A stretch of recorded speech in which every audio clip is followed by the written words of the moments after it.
pag nagteres ka nga di 2 meters sa atubangan haluag pa, tapos nga di man siya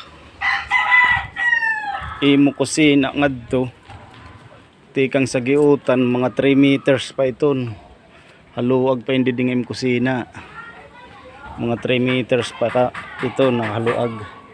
Tapos inimanoy nga imo kwarto nga di duwa nga kwarto kuan ini iorita nala division kay madali naman in siya, kay adi nala di para pag liwat-liwat sa tungtungan pag asintada doon diri siya makuan sa division.